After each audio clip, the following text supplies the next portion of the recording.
नमस्कार। आज की कहानी बुधवार व्रत की प्रमाणिक पौराणिक कथा है। समतापुर नगर में मधुसूदन नाम का एक व्यक्ति रहता था। वह बहुत धनवान था। मधुसूदन का विवाह बलरामपुर नगर की सुंदर लड़की संगीता से हुआ था। एक बार मधुसूदन अपनी पत्नी को लेने बुधवार के दिन बलरामपुर गया। मधुसूदन ने अपनी पत्नी के माता-पिता से संगीता को विदा कराने के लिए कहा। माता-पिता बोले, बेटा आज बुधवार है, बुधवार को किसी भी शुभ कार्य के लिए यात्रा नहीं करते। लेकिन मधुसूदन नहीं माना। उसने ऐसी शुभ अशुभ की बातों को न मानने की बात कही। दोनों ने बैलगाड़ी से यात्रा प्रारंभ की। 2 कोस की यात्रा के बाद उसकी गाड़ी का एक पहिया टूट गया। पहिया टूटने के बाद वहां से दोनों ने पैदल ही यात्रा शुरू की। रास्ते में संगीता को प्यास लगी। मधुसूदन को उसे एक पेड़ के नीचे बैठाकर जल लेने चला गया। थोड़ी देर बाद जब मधुसूदन कहीं से जल लेकर वापस आया तो वह पूरी तरह हैरान हो उठा, क्योंकि उसकी पत्नी के पास उसकी ही शक्ल का सूरत का एक दूसरा व्यक्ति बैठा था। संगीता भी मधुसूदन को देखकर हैरान रह गई। वह दोनों में कोई अंतर नहीं कर पाई। मधुसूदन ने उस व्यक्ति से पूछा, तुम कौन हो और मेरी पत्नी के पास क्यों बैठे हो?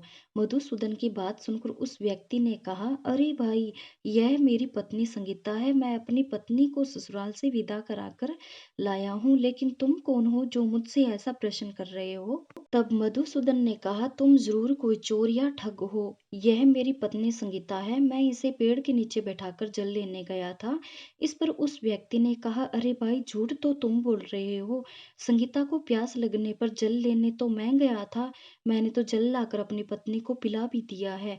अब तुम चुपचाप यहाँ से चलते बनो, नहीं तो मैं किसी सिपाही को बुलाकर तुम्हें पकड़वा दूंगा। दोनों एक दूसरे से लड़ने लगे। उन्हें लड़ते देख बहुत से लोग वहां एकत्र हो गए। नगर की कुछ सिपाही भी वहां आ गए। सिपाही उन दोनों को पकड़कर राजा के पास ले गए। सारी कहानी सुनकर राजा भी कोई निर्णय नहीं कर पाया। संगीता भी उन दोनों में से अपने वास्तविक पति को नहीं पहचान पा रही थी। राजा ने दोनों को कारागार में डाल देने के लिए कहा। राजा के फैसले पर असली मधुसूदन भयभीत हो गया।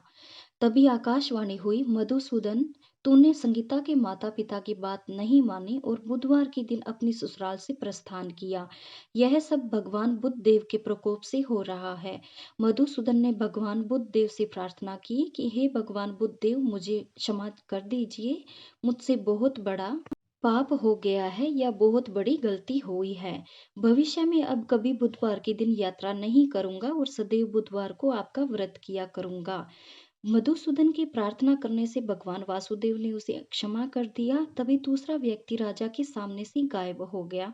राजा और दूसरे लोग इस चमत्कार को देखकर हैरान हो गए। भगवान बुद्ध देव की इस अनुकंपा से राजा ने मधुसूदन और उसकी पत्नी को सम्मान पूर्वक विदा किया। कुछ दूर चलने पर रास्ते में उन्हें बैलगाड़ी मिल गई। बैलगाड़ी का टूटा हुआ पहिया भी जुड़ गया था। दोनों उसमें बैठकर समतापुर की ओर चल दिए।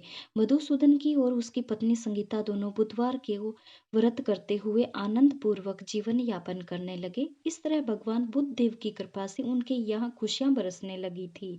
इस तरह जो स्त्री पुरुष विधिवत बुधवार का व्रत करके व्रत कथा सुनते हैं, भगवान बुद्ध देव उनके सभी कष्ट दूर करते हैं। आपको मेरी कहानियां पसंद तो आती है, लेकिन आप सब्सक्राइब नहीं करते। तो मेरी आपसे गुजारिश है कि आप प्लीज मेरे चैनल को सब्सक्राइब जरूर कीजिएगा। धन्यवाद।